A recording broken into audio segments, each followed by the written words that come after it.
পশ্চিমবঙ্গ সরকার দীঘার মন্দিরটিকে জগন্নাথ ধাম হিসেবে উল্লেখ করেছে।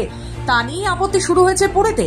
সেবায়ত এবং পণ্ডিতদের বড় একটা অংশ মনে করেন ঐতিহাসিক ও শাস্ত্রীয়ভাবে 1200 বছরের পুরনো পুরীর মন্দিরেই একমাত্র জগন্নাথ ধাম শব্দটি ব্যবহার করতে পারে। দীঘার জগন্নাথ মন্দিরকে ধাম বলা নিয়ে শুরু হয়েছে বিতর্ক। মুখ্যমন্ত্রী মমতা বন্দ্যোপাধ্যায়ের বহুদিনের স্বপ্ন বাস্তবায়িত করে তৈরি হয়েছে এই মন্দির। দ্বারোদ্ঘাটন করেছেন মুখ্যমন্ত্রী স্বয়ং, কিন্তু বিতর্ক যেন পিছুই ছাড়ছে না।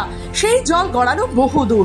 দীঘার মন্দিরকে ধাম বলা থেকে শুরু করে দৈতাপতির মন্দির উদ্বোধনে আসা, বিগ্রহ কোন কাঠের ব্যবহার, সবকিছু নিয়েই পুরীতে শুরু হয়েছে অশান্তি। সেবায়তদের একদল প্রশ্ন তোলে, যুগ যুগ ধরে পুরীর জগন্নাথ মন্দিরকেই ধাম বলে উল্লেখ করা হয়, সেখানে দীঘাকে কেন ধাম বলা হবে? এই নিয়েই বিতর্ক ওঠে চরমে। এই পরিপ্রেক্ষিতে এবার বড় পদক্ষেপ গ্রহণ করলো ওড়িশা সরকার। ওড়িশা সরকার পুরীর জগন্নাথ মন্দিরের সঙ্গে সম্পর্কিত বিভিন্ন শব্দ এবং শব্দবন্ধের ওপর শব্দ আরোপ করতে চলেছে। এর ফলে এই নির্দিষ্ট শব্দ ও শব্দবন্ধের ওপর তিনি এই ঘটনাকে মালিকানা চুরির শামিল মনে করেন। শুধু পুরীর জগন্নাথ মন্দিরেরই অধিকার থাকবে, দীঘার ধাম বিতর্কের পরই এই ট্রেডমার্ক দেওয়ার ভাবনা সরকারের। এনডিটিভিতে প্রকাশ, ওড়িশার আইনমন্ত্রী পৃথ্বীরাজ হরিচন্দন এই বিষয়ে আইনি পদক্ষেপ করার পরিকল্পনাও করেছেন।